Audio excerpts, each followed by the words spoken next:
Bien, pues vamos a continuar con el curso. Bien, vamos a hacer un pequeño repaso rápidamente para hacer memoria.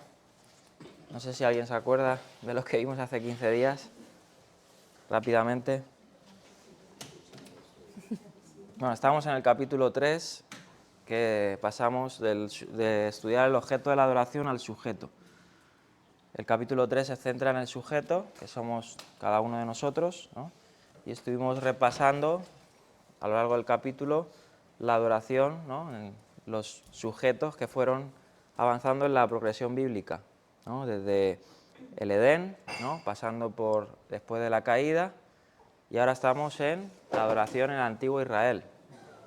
Y observamos que en el marco histórico y de la Biblia, ¿no?, del antiguo Israel, la adoración, el autor hace la pregunta, ¿no?, sobre todo al principio de la introducción del capítulo 3, si todos podemos acercarnos o adorar a Dios de cualquier manera. Obviamente que pregunta retórica y que se responde, pues obviamente en todo el capítulo, pero es no, ¿no? A lo largo de la Biblia hay unos prerequisitos para una adoración aceptable, ¿no?, que es lo que la Biblia enseña. Obviamente, ya dijimos, salvación es por gracia, no hay requisitos, ¿no? Pero cuando uno es salvo para, ¿no? Y estamos viendo esto, estamos viendo cómo adorar verdaderamente, como las Escrituras nos hablan, y vamos a hacer un repaso de lo que vimos, pues, la semana pasada, bueno, hace 15 días, de los prerequisitos. En este caso fueron los prerequisitos ceremoniales, ¿no?, que se veían bajo el prisma del antiguo Israel, ¿no? O sea, obviamente tú, si ibas a adorar al templo, no podías acercarte al templo de cualquier manera, ¿no? Había unos prerequisitos para tú acercarte a hacer un holocausto, una adoración, ¿no? Entonces estuvimos viendo esto y vamos a ver rápidamente, para hacer memoria y ver el contexto, ¿no?, donde estamos. A ver si quiere funcionar esto. Ahora. Vale, entonces vamos a poner aquí para que lo vean por aquí. Entonces estuvimos viendo el punto de la adoración verdadera en el antiguo Israel. Y lo que os he comentado, estuvimos viendo toda la clase los prerequisitos para una adoración, ceremoniales para una adoración aceptable. Estuvimos viendo el mundo conceptual en el Antiguo Testamento, cómo, pues obviamente, Dios interviene siempre dentro de un marco histórico, ¿no? Y también ahora nosotros, o sea, Dios interviene en nuestra situación que estamos viviendo, ¿no?, en el momento que estamos viviendo. La salvación se nos da, ¿no?, en este siglo, en nuestro siglo, ¿no?, en un mundo, ¿no?, con sus corrientes, con sus formas. Y el mundo conceptual del Antiguo Testamento, como se concebía, pues el Señor fue regulando eso para los israelitas, ¿no? Y bien, a ver si quiere funcionar bien esto. Estuvimos viendo cómo la Biblia, ¿no?, categoriza normalmente en 4 categorías a la hora de uno consagrarse a Dios, ¿no?, como he dicho, ceremoniales, a la hora de acercarse a Dios. Estuvimos viendo los grados de consagración del pueblo, ¿no?, y eso se refleja sobre todo en el monte Sinaí, cuando el pueblo, pues, que también hemos visto ese suceso en el objeto, ¿no?, pero ahora estamos centrándonos en el sujeto, cómo el pueblo, pues, tenía que consagrarse, ¿no?, de una manera el pueblo en general, luego de una manera los pastores de cada tribu, ¿no?, los ancianos, y de una manera especial también Moisés como representante del pueblo, Aarón, ¿no?, y todos ellos. Y obviamente había unos grados de consagración que se reflejan ahí, ¿no? Estuvimos viendo eso.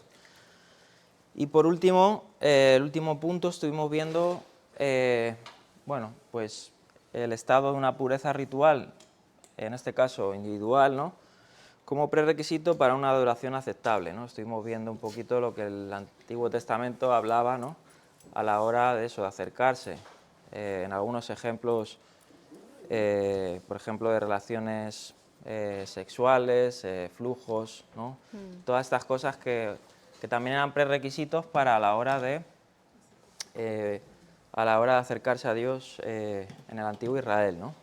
Y bien, vamos a continuar y ahora vamos a pasar de los prerequisitos ceremoniales a los prerequisitos morales, ¿no?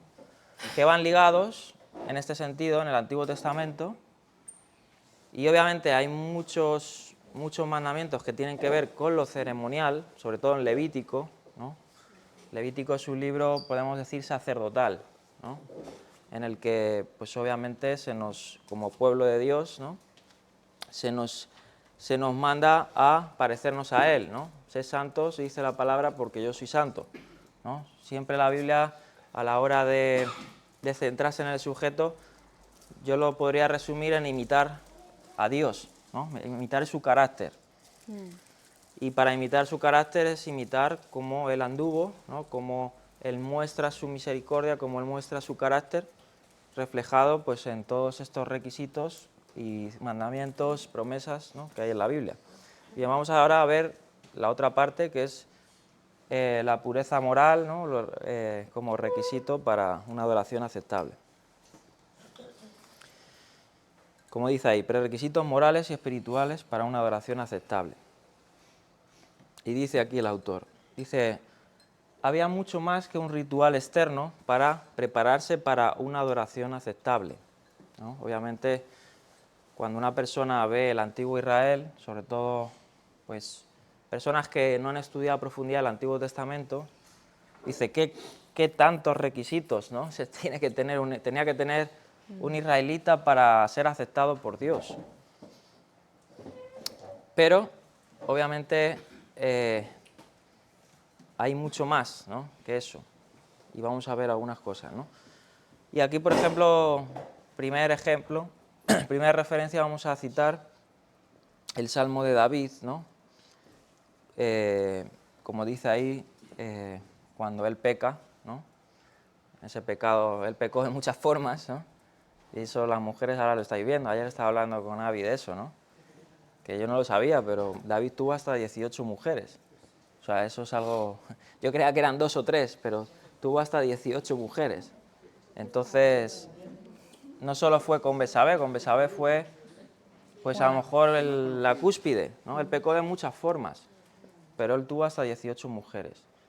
Bueno, 10 mujeres y 8 concubinas. No, al revés, ¿no? 8 mujeres y 8 10 mujeres concubinas. y 10 concubinas, eso. Y una enfermera. Entonces, bueno, para que sepáis, ¿no? La que estuvo con él en sus últimos días. Avisar, sí. Ahora, yo creo que algo que tenía David, ¿no? Obviamente eso estaba mal, y el Señor iba regulando, porque yo le decía ayer a mi esposa, ¿no? El mundo, como Dios se manifestó en la antigüedad, era muy diferente al que nosotros tenemos ahora, ¿no? Hoy, por ejemplo, hay males morales que son más aceptados, ¿no? Como injusticia social, pero en el antiguo mundo conceptual del Antiguo Testamento eso no había. Ahí no había ni derecho de mujeres, la mujer era un objeto, literalmente. O sea, la mujer no tenía un valor, ¿no? Yo creo que, y más, o sea, más aún degradado estaba en esos tiempos de David. Luego ya con los romanos se fue regulando más, pero incluso de la misma forma, ¿no? Pero según fue avanzando la historia, ¿no? del mundo, pues se fue valorando más la mujer y otra serie de cosas, ¿no? Pero el mundo que, por ejemplo, vivía David, ¿no? Incluso en el mundo que vivía Moisés, era muy diferente, y Dios iba intercediendo y regulando todo eso, ¿no? Por ejemplo, la esclavitud estaba, ¿no? Y muchas otras áreas que el Señor iba regulándola, ¿no? Para llevarlo a un cauce, ¿no? Y bien, pues aquí vemos en este salmo, por ejemplo, un principio que David parece ser que lo tenía claro, pese a sus pecados, pese a su maldad, ¿no? Él tenía claro una cosa, y es como dice aquí, ¿no? Vamos a citar el Salmo 51, 16 y 17, y le dice al Señor, ¿no? Porque tú no te deleitas en sacrificios, de lo contrario yo lo ofrecería, no te agrada el holocausto. Y fíjate lo que dice ahí, ¿no? Estamos hablando, lo primero, la primera parte que no está en negrita, es lo ceremonial, lo que hemos visto anteriormente, ¿no? Y ahora vamos a pasar a lo moral, ¿no? Al interior, al yo interior. Los sacrificios de Dios, dice, son el espíritu contrito, al corazón contrito y humillado, oh Dios, no desprecias, ¿no? Ahora, surge la pregunta, que eso ya lo hablamos, ¿no? Pero rápidamente, los sacrificios los mandó Dios, ¿no? Regulados en la palabra, pero obviamente si no está eso de la negrita, ya hemos dicho antes, ¿no? Si no está lo interior, lo exterior para Dios no es aceptable, ¿no? Entonces, aquí David lo tenía claro. Él sabía que él podía hacer sacrificios para intentar borrar su pecado. Pero ¿qué decía? Lávame, Señor, con hisopo. Decía, lávame aún más, ¿no? Mi cama está, como decíamos en el Salmo, ¿no? Está llena de lágrimas. Porque él sabía que eso era lo primero, una verdadera penitencia, arrepentimiento era primero, antes de un sistema mecánico y ritual de sacrificios, de libaciones, que eso no iban a erradicar el problema. Por eso la carta a los hebreos lo habla claro. Eso no podía borrar la conciencia de pecado, ¿no? La conciencia de pecado solo la podía hacer Dios a través del Espíritu de Dios, ¿no? Poniendo en nosotros un verdadero arrepentimiento, ¿no? Primero moral y espiritual, para luego lo ritual, ¿no? Entonces, bueno, si quieres seguir. Bueno, dice así, Habla fuerte, güey. las perspectivas de los salmistas sobre los prerequisitos espirituales y morales para una adoración aceptable se describen explícitamente en los Salmos 15 y 24. Enmarcado por una imagen verbal de un rey conquistador que regresa de la batalla. El salmista llama a las puertas de la ciudad para abrir y recibir a Adonai de los ejércitos. Mira, aquí quisiera comentar una cosa. Vamos a fijarnos en estos dos salmos, ¿no? Que son son salmos, los salmos son poesía, ¿no?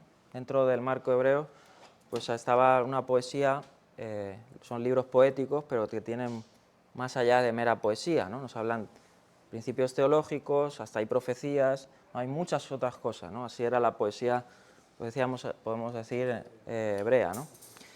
Entonces, el Salmo 24, el Salmo 15 se nos presenta como Dios, en este caso, puesto como un rey, ¿no? En el que el pueblo va a tener un encuentro con un rey, ¿no? Y ahí se nos va a hablar de cómo el pueblo que se va a acercar, en este caso, a una corte real, a un rey, debe de presentarse un rey, ¿no? Y en estos salmos se ve reflejado que el Señor no quiere solamente que se presente el pueblo con meras sutilezas y alabanzas, ¿no? Por ejemplo, cuando uno fuera al rey Juan Carlos, ¿no? Y simplemente haga un gesto de reverencia, le hable excelentísimo rey, ¿no? El Señor iba más allá, Él quería que cuando tú te presentes a Él, como Él no es un rey como las demás naciones, tú te presentes a Él moralmente íntegro, ¿no? Porque ese rey lo ve, es algo que no tienen los reyes de las naciones, ¿no? Entonces, bueno, ahí dice, ¿no? Enmarcado por una imagen verbal de un rey, conquistador que regresa a la batalla, el salmista llama a las puertas de la ciudad para abrir, ¿no? En este caso, como que el rey viene de la batalla y va a entrar a la ciudad, ¿no? Y el pueblo va a abrir las puertas para recibir a ese rey conquistador y ganador, ¿no? Y cómo debe de presentarse el pueblo ante la llegada del rey, ¿no? Podríamos leerlos, aunque vamos a leer algunos enfoques, ¿no? Pero en el versículo 3 el salmista pregunta, ¿quién puede subir al monte de Adonai y quién puede pararse en su lugar santo? Eso pregunta el salmista, ¿no? Y el próximo versículo va a describir quiénes, ¿no? Quiénes se van a poder presentar ante el rey, ¿no? O sea, no todo el pueblo. Por eso la pregunta de, ¿pueden adorar todos de cualquier manera? Ahí ya este salmo va a ir diciéndote, vamos a sacar, como dice aquí, principios morales de estos dos salmos para una adoración aceptable. ¿Quién puede pararse en su lugar santo, ante su presencia? ¿No? Bien. Sigue si quieres. Este es el lenguaje de la corte real con respecto a la admisión a una audiencia o encuentro con el rey. Esto es lo que he mencionado antes. Y vamos a ver algunos ejemplos que el autor pone sobre esto. En el mundo antiguo, las personas podían ser invitadas a la sala del trono para dar cuenta de alguna fechoría, recibir una comisión del rey terrenal, presentar una petición o recibir algún honor. Sí, bueno, eso era obvio, ¿no? No, o sea, Cualquiera. podías tener auditorías con el rey para esto, ¿no? Ahora vamos a ver la auditoría que tuvo Ezequiel con el rey, en el llamamiento de Ezequiel, que es muy interesante para afirmar esto.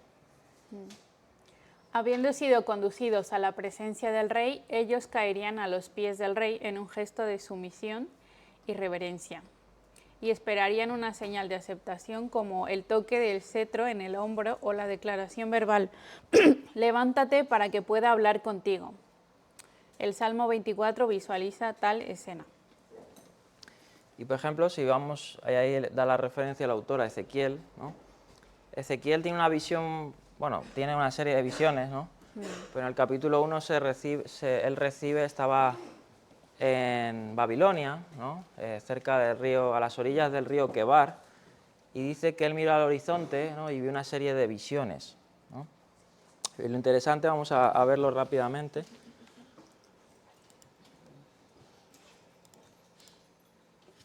Vamos a leer solo 2 versículos. Vamos a leer el 1, 28 y ya observamos el del llamamiento de Ezequiel. Él tiene una serie de visiones, ¿no? Y dice, vamos a leerlo desde el 25, bueno, él ve unas visiones de unos seres, ¿no? Vivientes, etcétera, que obviamente no nos vamos a centrar ahora en eso, pero él luego, después de ver esta serie de sucesos, ¿no? Bueno, que sabéis que eso es el tema de la presencia de Dios, de la Merkabá, ¿no? Del trono de Dios, ¿no? Y luego parece ser que la cúspide de esa visión fue ver literalmente el trono de Dios, ¿no? Y dice el verso 25, luego, mientras estaban parados con sus alas replegadas, se produjo un estruendo por encima de la bóveda que estaba sobre sus cabezas. Por encima de esa bóveda había algo semejante, dice, a un trono de zafiro, y sobre lo que parecía un trono había una figura como del Hijo del Hombre, de aspecto humano, ¿no? De lo que parecía ser su cintura para arriba.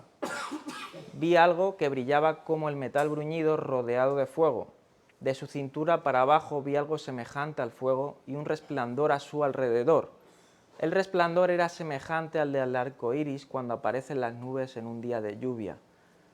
Y dice, tal era el aspecto de la gloria del Señor, ¿no? Él vio una serie de reflejos de luces, ¿no? Obviamente manifestando la gloria de Dios. Y dice aquí, ¿qué dice? Ante esa visión, ¿no? Lo que ha dicho aquí, ¿no? Pues en el mundo antiguo, cuando uno tenía encuentros con un rey, se postraba, ¿no? Y esperaba un gesto de favor en torno al que iba a acercarse al rey, ¿no? En este caso señalado con un cetro que le dieran el hombro o algo, ¿no? Aquí el Señor dice, bueno, aquí dice Ezequiel que él cayó rostro en tierra y ahí está el símbolo de la aceptación, ¿no? Oí una voz que hablaba. Esa voz me dijo, hijo de hombre, ponte en pie porque voy a hablarte, ¿no? Y a él, pues él ya se sintió aceptado ante ese encuentro y ya tuvo la oportunidad de recibir lo que el rey le iba a decir, ¿no? Y es muy interesante esa visión, ¿no? Porque sabemos que, bueno, ya nos deja ver y también se conecta con la visión de Daniel, ¿no? Y en este caso va más al trono, pero dice con aspecto humano, ¿no? Es interesante. Y el Salmo 24 nos va a describir esto, ¿no? El encuentro de Israel en este caso, con Dios, en ese sentido de tener un encuentro con un rey.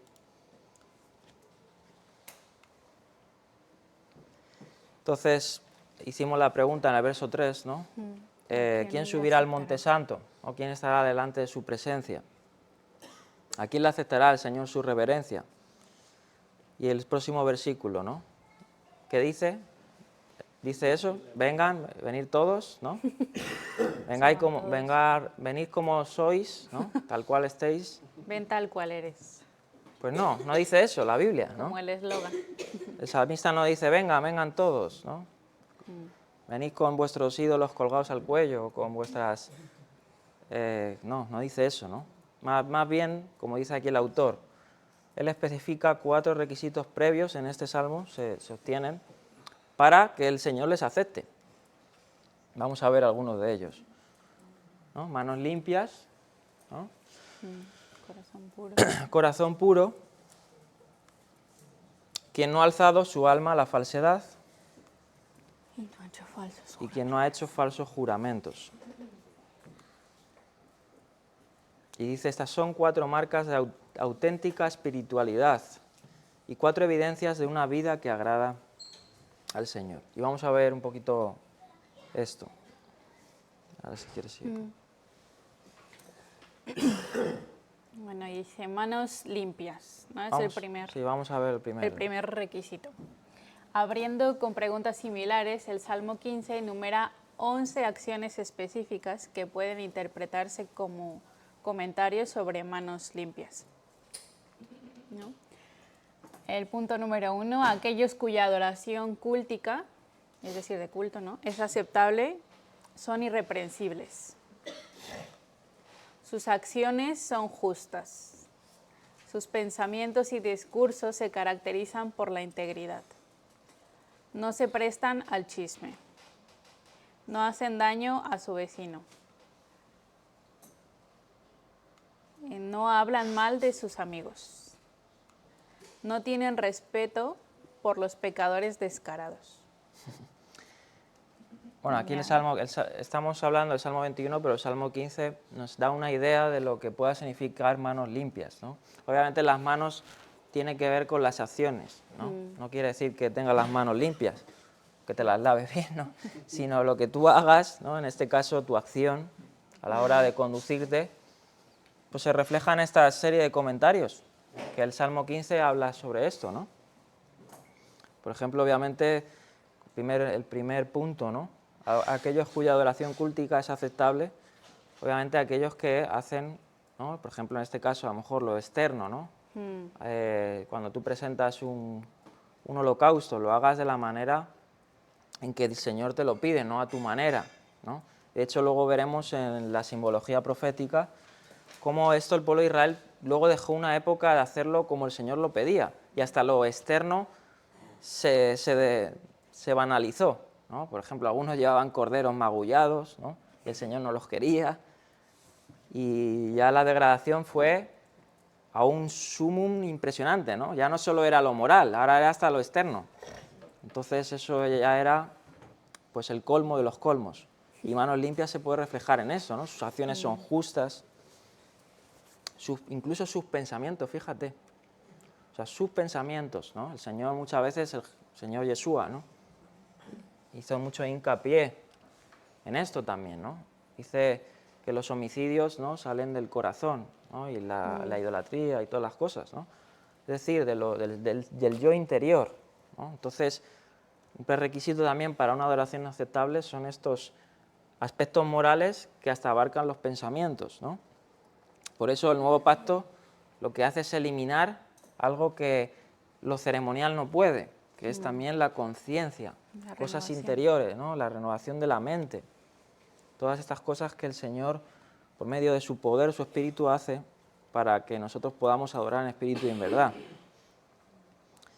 No se prestan al chisme, no hacen daño a su vecino, no hablan mal de sus amigos, no tienen respeto por los pecadores descarados.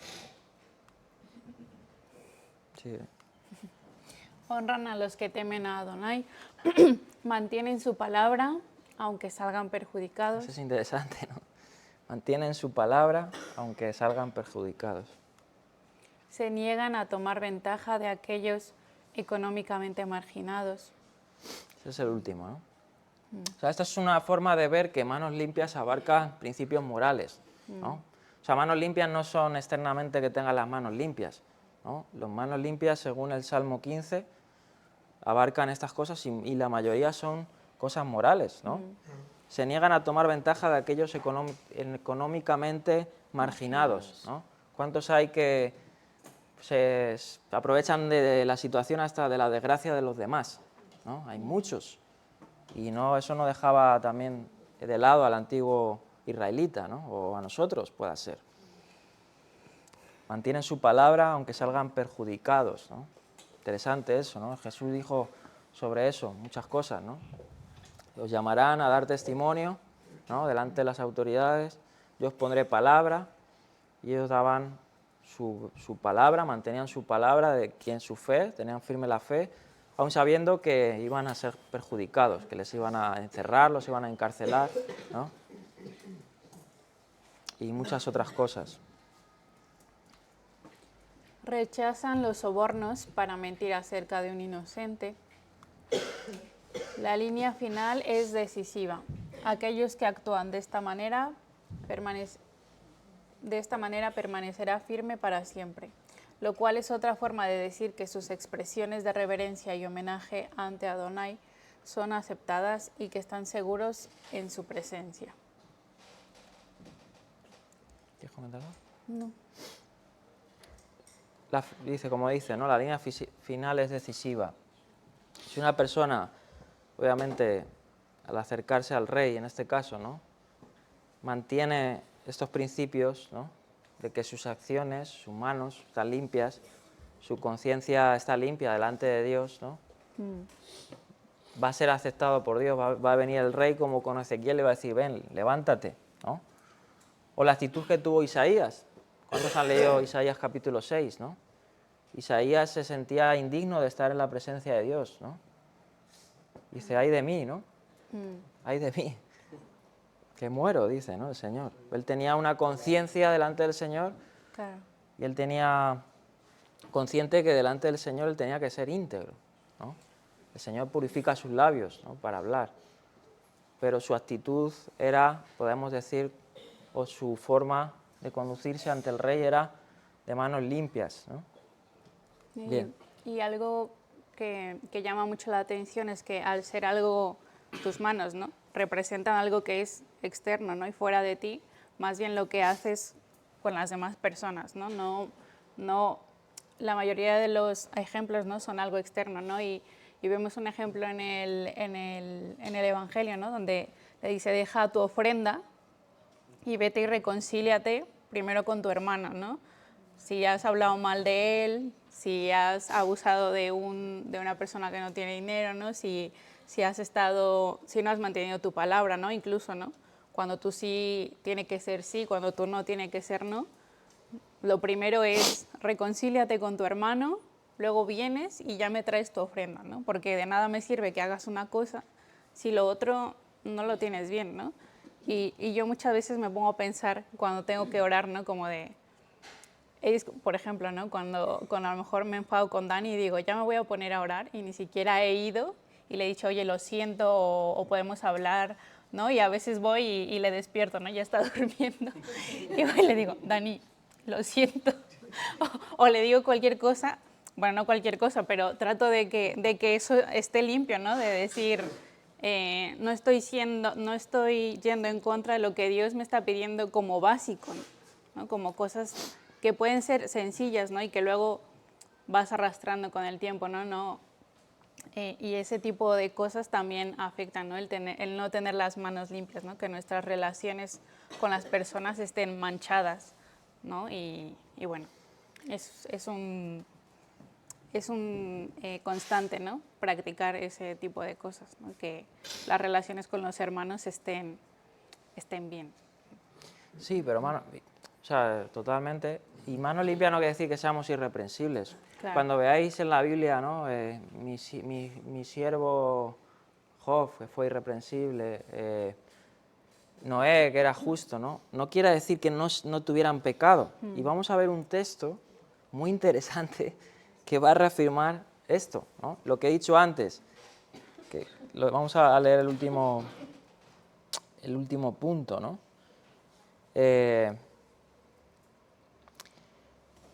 Realmente todos estos, por ejemplo, estos ejemplos de manos limpias no quieran decir que uno siempre esté firme en esto, ¿no? Porque es imposible, realmente, ¿no? ¿Quién es la persona que no tiene pecado, dice la Biblia, o dice Romanos? Es imposible.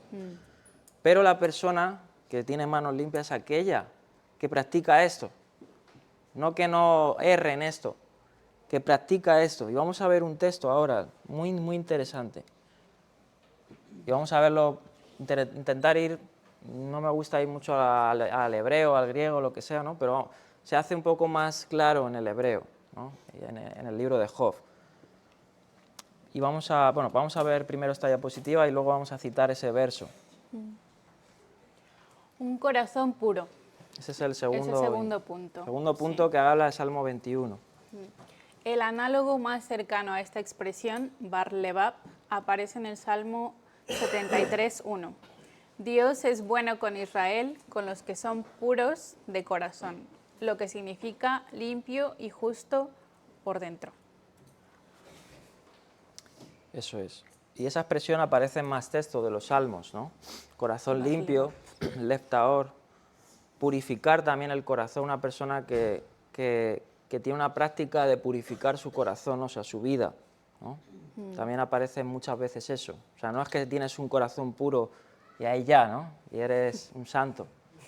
No, es que estás en el proceso, tienes la práctica de cada día renovarte, ¿no? Como dice Pablo a los romanos. Bien. Y vamos a ver el ejemplo que os he dicho antes de Job, rápidamente. Vamos a leer Job capítulo 15 y luego capítulo 25. Capítulo 15, verso 14.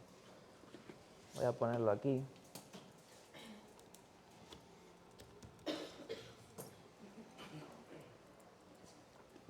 Bien, el verso 14.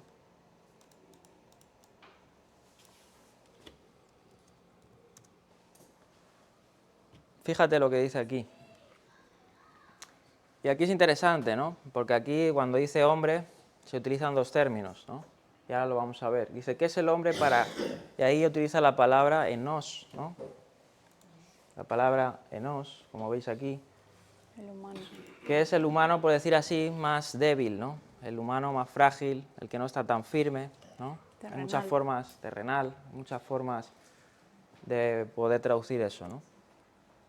Y el nacido de mujer para alegar inocencia, si Dios no confía, dice, ni en sus santos siervos, y ni siquiera considera puros a los cielos, cuanto menos, dice, y ahora aquí utiliza la palabra ish, como veis ahí, que es el varón más recto, ¿no? El varón más íntegro. Cuánto menos confiará en el hombre íntegro, que es vil, y hasta él es vil y corrupto, y esto afirma lo que he dicho antes, y tiene sed del mal, el is, ¿no? O que bebe como agua el mal. O sea, fíjate la diferencia moral que hay entre nosotros, o entre los por decir así, los que estamos en el proceso de purificar nuestro corazón, ¿no?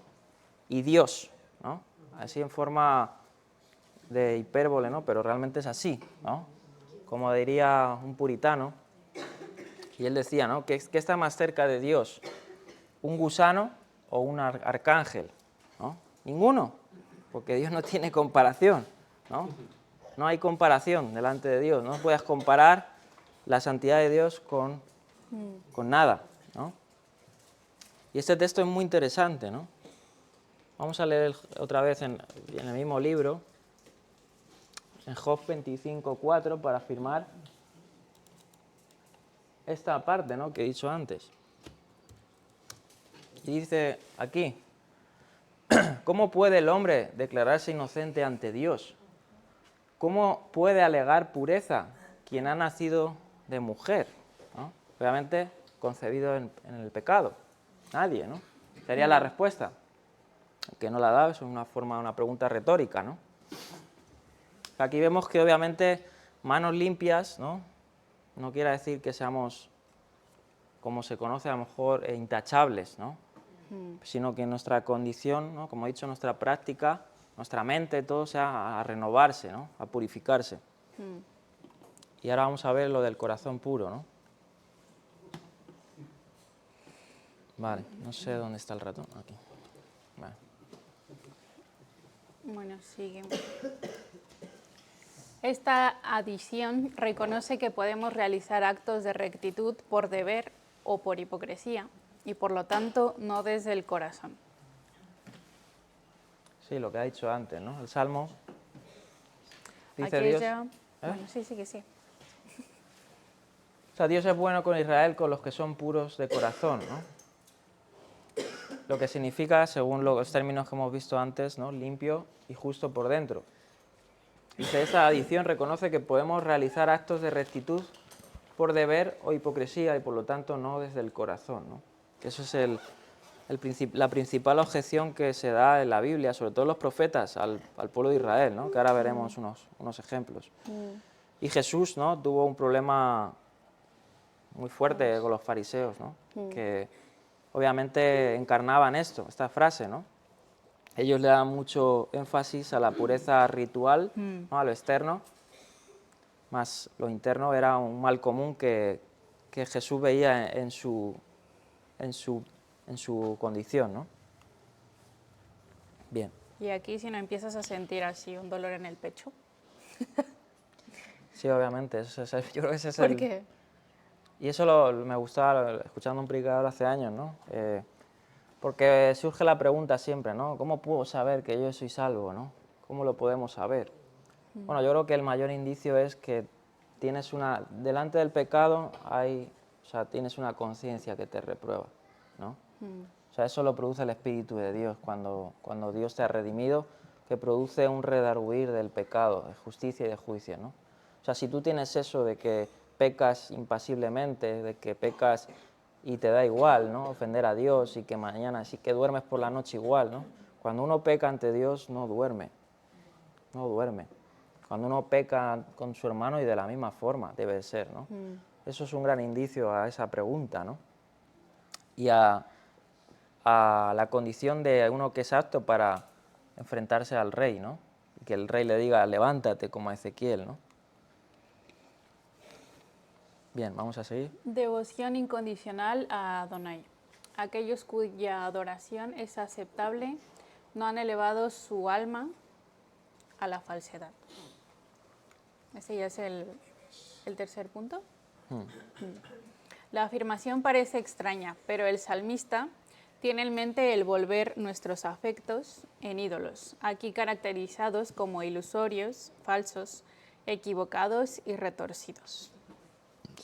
Uno del corazón puede hacerse ídolos de cualquier forma, ¿no?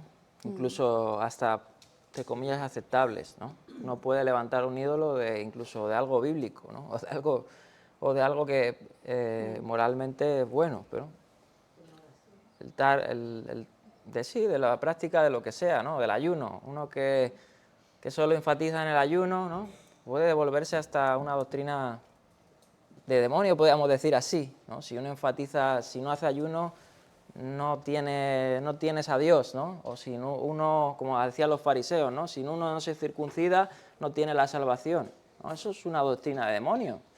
La Biblia no dice eso. Obviamente la circuncisión es buena, pero no podemos levantar ídolos, incluso de lo bueno, ¿no? Y obviamente aquí el salmista pues ya estará enfocando a la falsedad, ¿no? A lo malo, también, pero ojo que podemos volver lo bueno malo, invirtiendo el orden, ¿no? Y esto va muy ligado al comentario anterior del corazón, porque al final te das cuenta de que con los versos que hemos leído, tus acciones, incluso las buenas, son trapos de inmundicia delante de Dios, ¿no? O sea, ya puedes ser el más listo de la clase, que es que estás en el suelo. Estás en el suelo porque si Dios no te levanta, ¿no? Y eso veíamos con las mujeres, parece que vamos conectados, ¿no? Porque a Abisag, o sea, era la más bonita de Israel, tenía muchas cosas, era servicial. ¿Y de qué sirvió?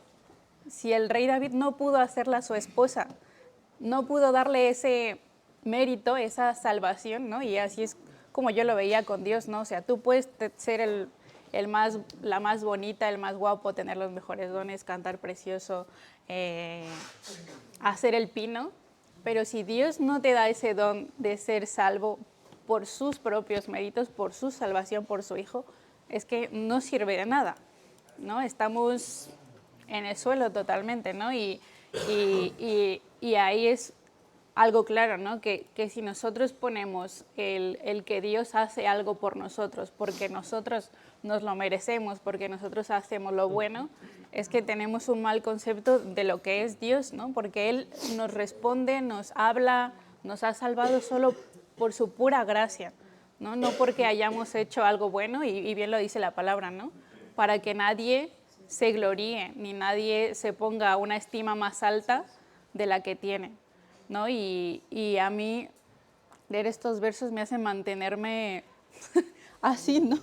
Porque dices, Señor, ayúdame, porque yo en mis propias fuerzas a veces lucho, batallo, y ni aún esforzándome logro llegar a la meta, ¿no? O a mi meta, ¿no?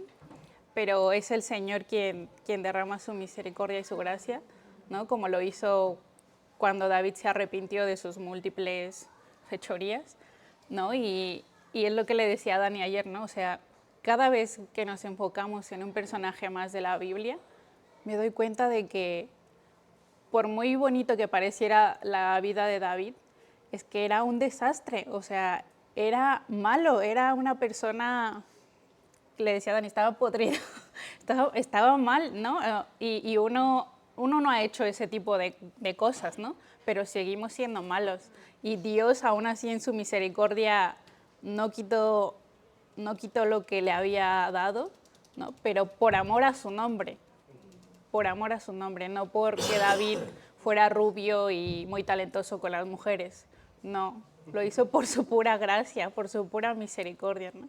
Y si no nos aferramos a eso y nos miramos solo a nosotros mismos, ¿no? Y alzamos nuestra alma incluso a eso, pues estamos un poco perdidos, ¿no?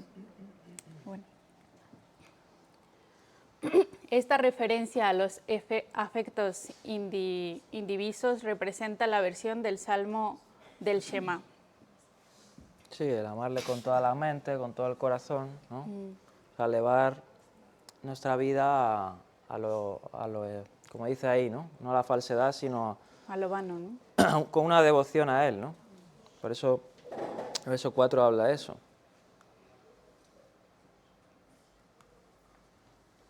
Y el último, ¿No? De palabra honesta. Aquellos cuya adoración es aceptable no han sido traicioneros en sus juramentos. Por definición, los juramentos garantizan que las personas cumplan su palabra. Y el Salmo 24:5 anuncia la recompensa de aquellos que cumplen estas condiciones.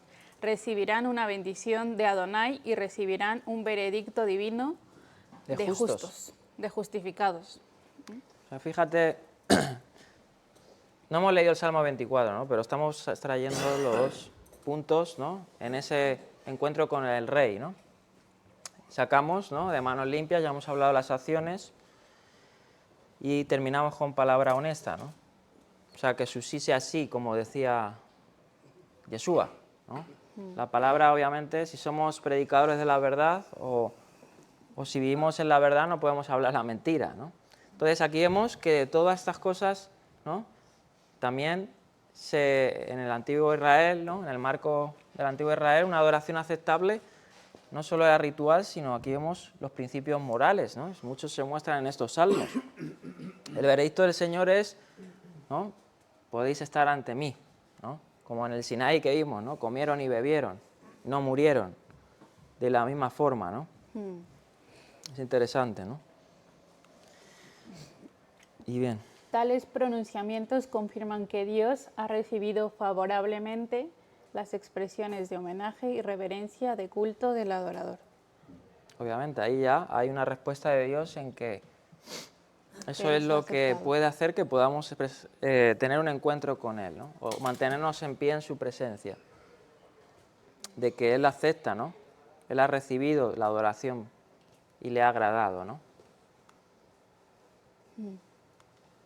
Bien.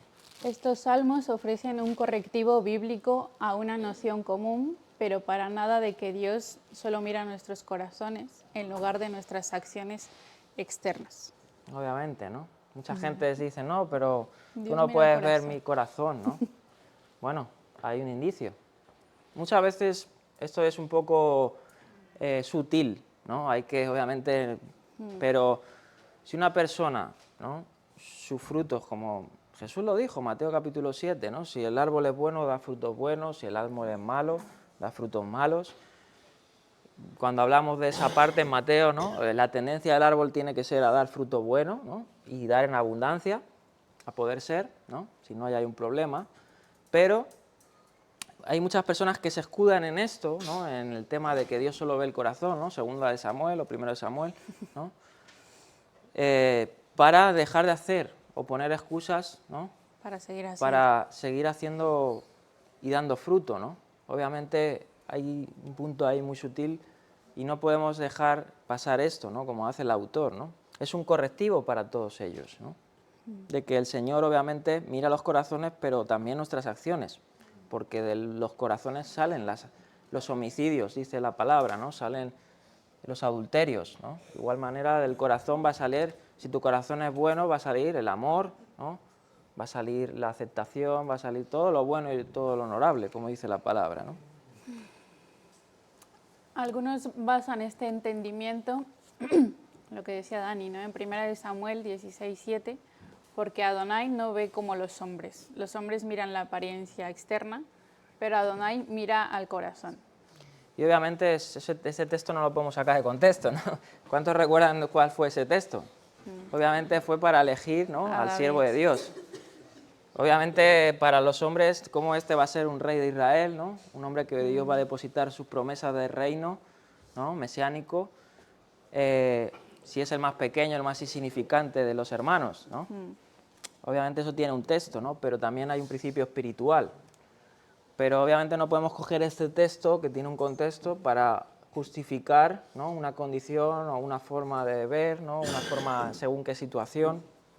Entonces, cuidado, ¿no? O sea, hay que todo llevarlo a un cauce, ¿no?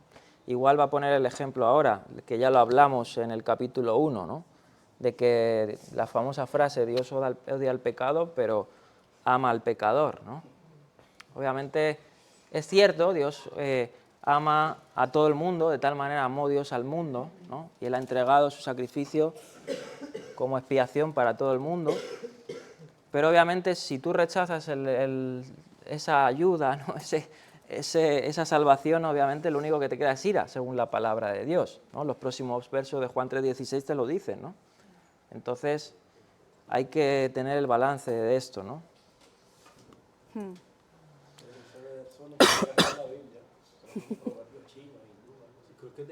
Es de Gandhi, sí. Aparte que Dios va a destruir al pecador, porque en él hay pecado. No va a destruir solo al pecado. No, no solo porque hay pecado, sino porque ha rechazado la salvación también. Porque eso, como hemos dicho, ¿quién no tiene pecado? Hemos leído Job, ¿no? Y lo hemos leído. Ahora, lo que venimos hablando, ¿no?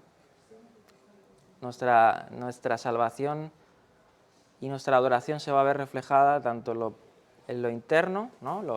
Lo moral, espiritual, como lo externo, ceremonial, ocúltico. Y seguimos, nos queda poco ya. Dice, por el contrario, las acciones que buscan el honor de Dios y el bienestar de los demás son prueba de un corazón transformado, ¿no? Y aquí da unas referencias en los evangelios que nos muestran esto. Y ahora el autor va a ir enfocándose ahora en la condición también de Israel, cómo fue manejando esto, ¿no? Porque esto lo hemos visto en los salmos, reflejado en los salmos, principios morales, ¿no? Pero el pueblo de Israel, esto no le amanecía, ¿no? No le amanecía. Tanto a el Israel progresivo que fue avanzando, ¿no?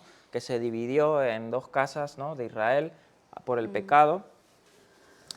Esto fue reflejado en todo esto, ¿no? Dice, cuando el reino del norte, Israel, y el reino del sur, Judá, se acercaron a sus respectivos fines, ¿no? Cuando ellos dejaron de ejercer autoridad sobre su tierra, ¿no? Ellos, al fin y al cabo, Israel era todo un pueblo, ¿no? Y era un pueblo que, no por Dios, sino por sí mismo, quiso un rey, ¿no? Ya lo vemos. O sea, el Señor no mandó esto, pero al pueblo Dios lo permitió porque el pueblo quería ser como las demás naciones. Pero ya estamos viendo que esto no es así, no podemos ser como las demás naciones. Pero el pueblo se volvió obstinado, terco, queremos un rey como las demás naciones. Bien, se lo da, ¿no? Aún le concede dentro de eso y le regula todo eso, incluso a los reyes, ¿no? O sea, a los propios reyes, y fíjense el ejemplo de David, 18 esposas. O sea, es una locura, ¿no? Entonces, vemos que la degradación del pueblo de Israel fue a más, ¿no? Y llegó a su fin, al fin y al cabo, su reinado, ¿no? O sea, llegó a su fin. Dice, el Señor gentilmente envió a los profetas, ¿no? Y él, a pesar de eso, ¿no? Gentilmente. Envió, por su amor entrañable, ¿no? A mensajeros de parte de él para hacerles ver que se estaban dirigiendo a la cueva del lobo, a la destrucción, ¿no? Y advertirles sobre los futuros peligros y para devolverles la justicia, ¿no? Que el Señor les había dado como misericordia, ¿no? Dice, a pesar de que la visión moral de la gente se estaba desintegrando, ¿no? O sea, si lo primero que una nación, en este caso Israel, le llevó a la perdición fue porque su visión moral se desintegró. Si se te desintegra lo interior, todo va a ser mecánico, ¿no? Y te va a llevar a la destrucción. Ahora, ellos habían mantenido su fervor cultural, ¿no? En torno a lo religioso. Lo interior lo habían perdido, pero lo cultural no. Es decir, ellos seguían haciendo los sacrificios, ¿no? Todo el culto, el ritual cúltico, pero lo interior lo habían dejado. Y ahí fue un problema para Israel que le llevó al fin, ¿no? Le llevó al final. Nunca más Israel ha sido, ¿no? Como el Señor les sacó del Mar Rojo para llevarles a la tierra, nunca ha sido ya, desde que rechazaron pues, el pacto, ¿no? Dice, parecían pensar que se realizaban los rituales prescritos, ¿no? Ellos pensaban que estaban haciendo lo correcto, o sea, lo que el Señor les había mandado, pero el Señor estaría obligado a bendecirlos y a protegerlos, ¿no? Porque el Señor había prometido, ¿no? Había hecho promesas. Ahí es como si hubieran elevado su alma, ¿no? A eso, a idolatrar incluso los rituales. Independientemente de los estados de sus corazones o su conducta moral, el ritual se convirtió en una fórmula. El ritual se convirtió... ¿Cuántos no les resuena esto, no? Esto lo tenía que haber resaltado en negrita. El ritual se convirtió en una fórmula de seguridad. ¿Cuántos no piensan, no? Yo me llevo la kipá, me pongo el talit para orar, lo que sea, ¿no? Y esto no te hace más bonito, ¿no? No te hace más. Obviamente hay que tener cuidado porque uno puede hasta dentro de su mente pensar que está bien, ¿no? Que está bien. Y se excusa, ¿no? O hay excusas. Ahora, Dios en su misericordia manda mensajeros, ¿no? Manda mensajeros. Esta era la situación que los profetas enfrentaron en los últimos siglos de los reinos de Israel y de Judá.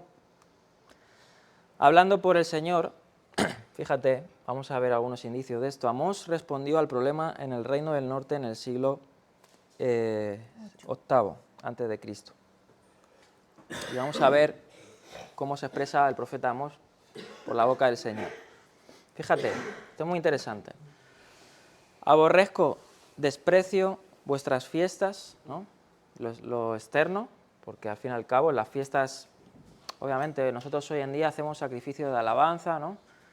Pocas cosas, ya observamos algunos indicios en la introducción culturales, o sea, cúlticos, que también tiene el Nuevo Testamento, ¿no? Y que también tiene la adoración, como el Pesaj, ¿no? El tomar el pan, el vino, eso es ritual, pero no es en sí el pan y el vino, es lo que tipifica el pan y el vino, ¿no?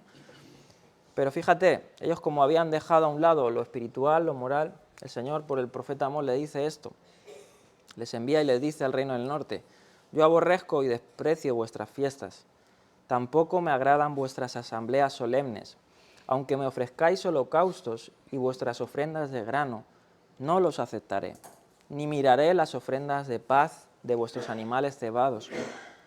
Aparte de mí el ruido de tus cánticos, pues no escucharé siquiera la música de tus arpas. Pero corra el juicio como las aguas y la justicia como corriente inagotable. Eso le dice el profeta Amós, ¿no?, al reino del norte. Y bien, vamos a cerrar, ya se nos ha ido el tiempo, quedan 4 minutos. Y cerramos. Dice, esto concuerda con la evaluación de Oseas con respecto también a Efraín y Judá. O sea, no solo fue el reino del norte, también fue la casa de Judá, ¿no? O sea, se degradó moralmente. Y dice el profeta Oseas, tu lealtad es como la niebla matutina y como el rocío desaparece rápidamente. Deseo lealtad, no sacrificio, ¿no? Y obviamente está hablando de lealtad moral, ¿no?, reflejado también en esos principios del Salmo 21. El conocimiento de Dios en lugar de holocaustos, ¿no? ¿Por qué el conocimiento de Dios? Porque el conocimiento de Dios lo que te tiene que llevar, ¿no?, y esto es aquí para... Este discipulado no es para saber algunos detallitos, ¿no? Este discipulado es para que seamos verdaderos adoradores. Ese es el principal proyecto y por lo que estamos haciendo esto, que nos veamos como Dios quiere que nos veamos, ¿no? Esto no se trata de saber detalles. Si un verdadero conocimiento de Dios nos tiene que llevar a una sumisión, ¿no?, a una rectitud, a una condición de adoración enfocada como Dios la enfoca, ¿no?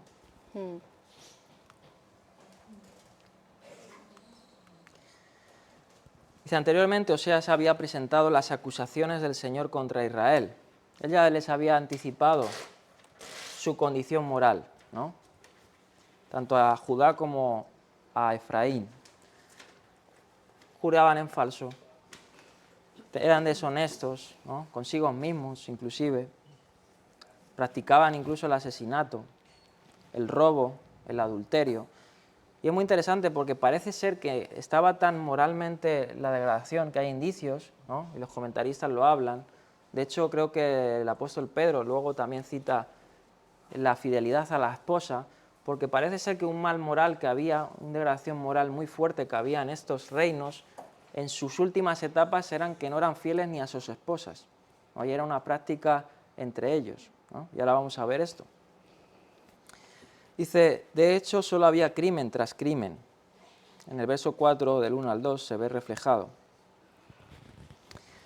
Por su infidelidad el reino del norte fue destruido por los asirios en el 722, ¿no? El reino del norte sufrió la desgracia que el Señor ya le había anticipado, ¿no? Él destruyó todo ese reino. Pero la adoración hipócrita continuó en Judá. Isaías resumió el problema en el capítulo 29, 13, que dice, este pueblo, esto lo citó también los evangelios, ¿no? Este pueblo se acerca con su boca y me honran con sus labios, pero su adoración es un mandamiento humano aprendido de memoria. Fíjate. Es mecánico. Robots. Y bueno, vamos a dejarlo aquí porque se nos ha ido el tiempo. O sea, vamos a dar 5 minutos para, si alguien quiere comentar esto, que lo terminaremos cerrando, los prerequisitos morales para una adoración aceptable.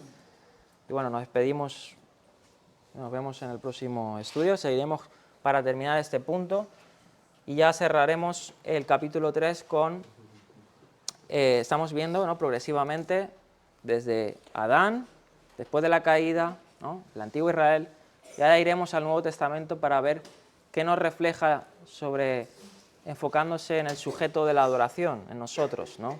Y terminaremos como siempre eso, ¿no?, con ese sistema esquematizado, ¿no? Entonces, bueno, pues terminaremos este punto para avanzar y terminar el capítulo 3 la próxima clase.